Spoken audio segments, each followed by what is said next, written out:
सुप्रभात fifth class. कैसे हैं आप सब।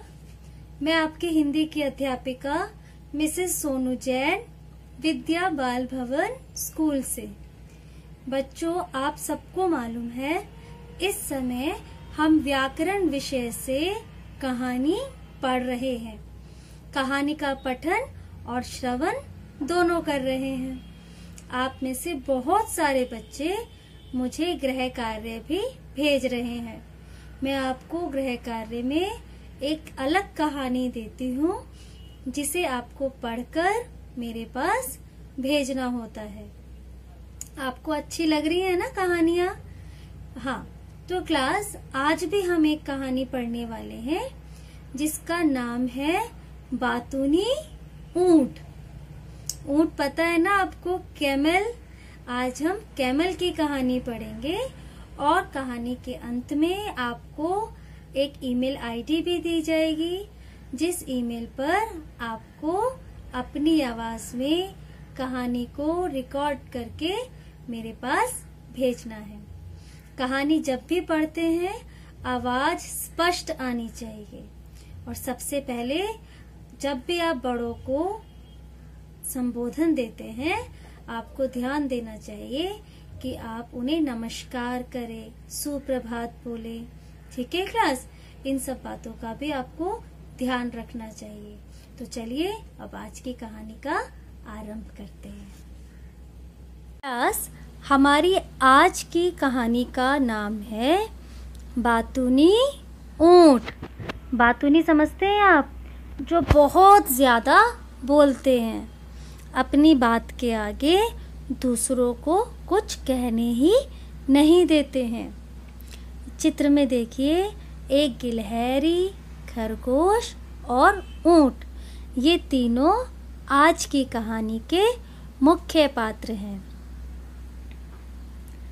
एक ऊंट था, उसकी पीठ कुछ ज्यादा ही ऊंची थी।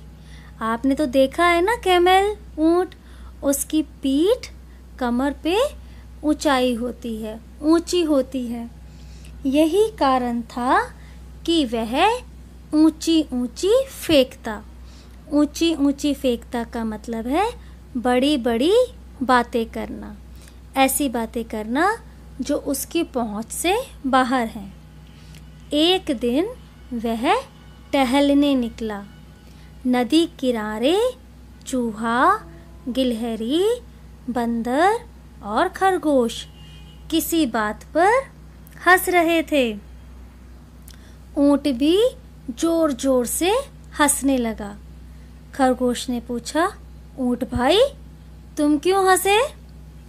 अब देखिए, जो लोग बातूनी होते हैं, जिनको बड़ा चढ़ाकर बात करने की आदत होती है, वह सोचते हैं कि हम कहीं भी जाकर अपने आप को ऊंचा साबित कर सकते हैं अपनी बातों के द्वारा। जब उस ऊंट ने देखा कि चूहा, गिलहरी, बंदर और खरगोश आपस में बातें करके हंस रहे हैं, तो वह भी उनके बीच में पहुंच गया और हंसने लगा। तभी खरगोश ने पूछा, ऊंट भाई तुम क्यों हंसे? ऊंट बोला, तुम्हें देखकर हंस रहा हूँ, मेरे सामने सब कुछ नहीं, मेरे सामने तुम सब कुछ नहीं। अपने आप को तो बहुत ऊंचा मानता था क्योंकि उसका कद ऊंचा था, तो वह सोचता था कि छोटे जानवर कुछ भी नहीं होते। उसने यही कहा कि तुम मेरे सामने कुछ भी नहीं। चूहे ने पूछा, मतलब क्या है तुम्हारा? चूहे को भी गुस्सा आया। उसने बोला, मतलब क्या है तुम्हारा? ऊंट गर्दन झटकते हुए बोला, मतलब यह है कि मेरा एक दिन का राशन पानी तुम सबके लिए महीने भर का होता है। यहाँ वह अपने कद के ऊपर अभिमान कर रहा था और बोल रहा था कि जितना मैं एक दिन में खाता और पीता हूँ, उतना तो तुम लोग एक महीने में खा और पी पाओगे। जहाँ तक तुम देख सकते हो वहाँ तक तो मेरी गर्दन ही चली जाती है। मैं रेगिस्तान का जहाज हूँ, मैं वहाँ आसानी से दौड़ सकता हूँ, बिना रुके और बिना थके। तुम वहाँ 4 कदम चलोगे तो हाँफने लगोगे, समझे? जब किसी को हम चिढ़ाते हैं, चिढ़ाना समझते हैं ना आप, किसी को बेइज्जत करते हैं, तब अपनी तारीफ करके उन्हें नीचा दिखाते हैं। तो यहाँ पर भी ऊँट ने अपने कद का, अपनी ऊंचाई का गुरूर दिखाते हुए, अभिमान दिखाते हुए उन चारों को नीचा दिखाया कि जितना मैं खाता और पीता हूँ उतना तुम महीने भर में खा पी पाओगे। जहाँ तक तुम देख सकते हो वहाँ तक तो सिर्फ मेरी गर्दन ही होती है। मैं रेगिस्तान का जहाज कहलाता हूँ, मैं रेत में चल सकता हूँ, दौड़ सकता हूँ, बिना रुके बिना थके, और तुम लोग तो वहाँ चलोगे और थक जाओगे। यह सुनकर गिलहरी हंसने लगी। चूहा, खरगोश और बंदर भी हंसे। ऊँट पैर पटकते हुए बोला, तुम क्यों हंसे? जब पता है हमें कि कोई बड़ी बड़ी बातें फेंक रहा है। यह सुनकर गिलहरी और चूहा, खरगोश, बंदर सभी हंस गए। उनको हंसता देखकर ऊँट को बिल्कुल अच्छा नहीं लगा। उसने कहा, तुम क्यों हंस रहे हो?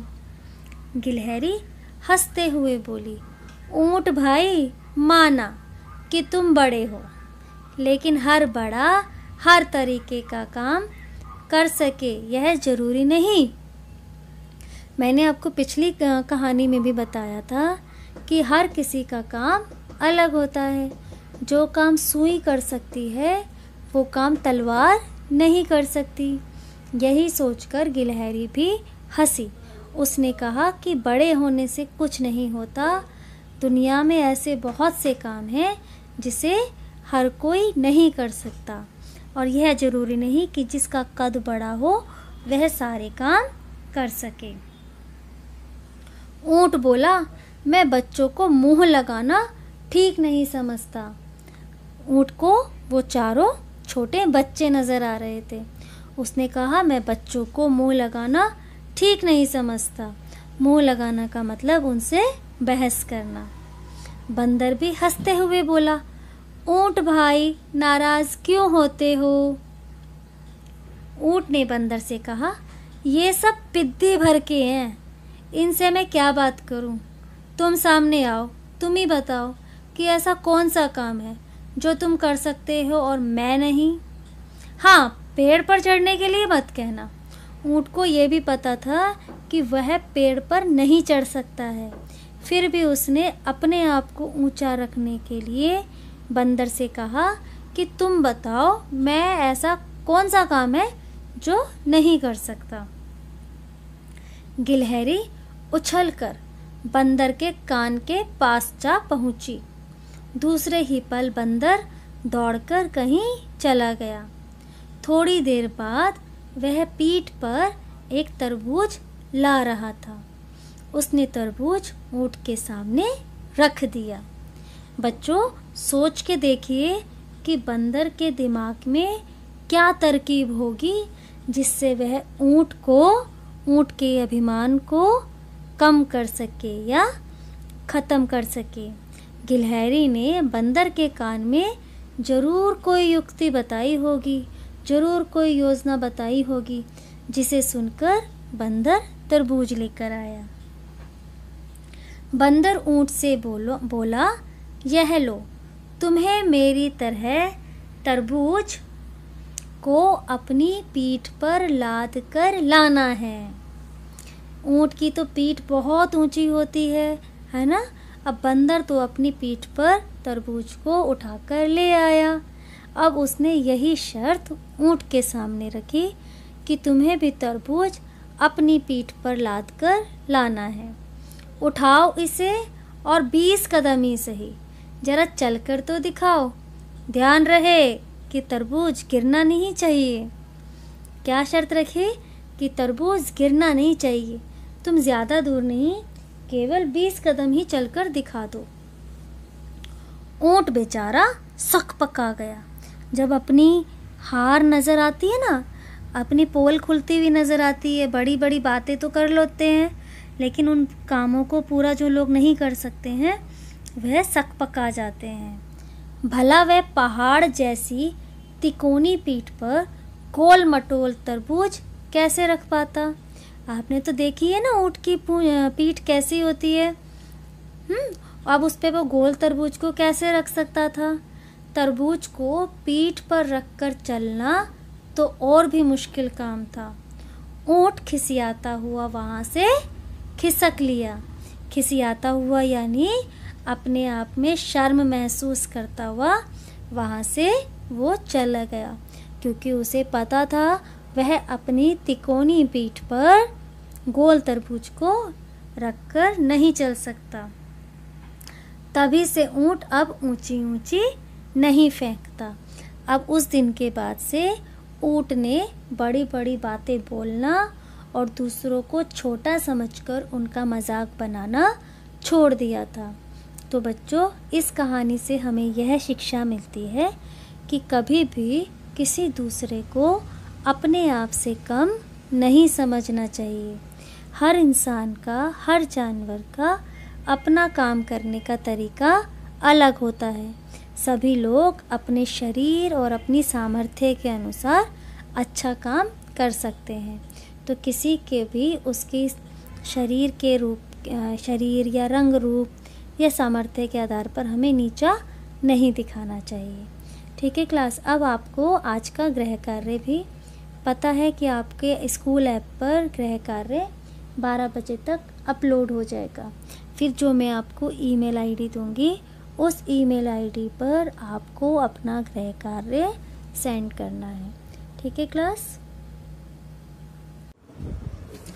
तो क्लास, जैसा अभी आपको बताया कि आज आपको एक गृह कार्य दिया जाएगा, जो आप अपने ऐप पर, स्कूल ऐप जो है आपका, उस पे 12 बजे तक आपको वह गृह कार्य मिल जाएगा। आपको करना क्या है, ये जो आप ईमेल आईडी अपने सामने देख रहे हैं स्क्रीन पर, vbbshakarpur.onlineclasses@gmail.com, इस ईमेल आईडी पर आपको अपना गृह कार्य मुझे भेजना है। और उस पर बच्चों एक बात और ध्यान दीजिए, आप सबसे पहले सब्जेक्ट नेम लिखिए। नहीं पता चलता है ना हमें कि किस सब्जेक्ट का होमवर्क आया है।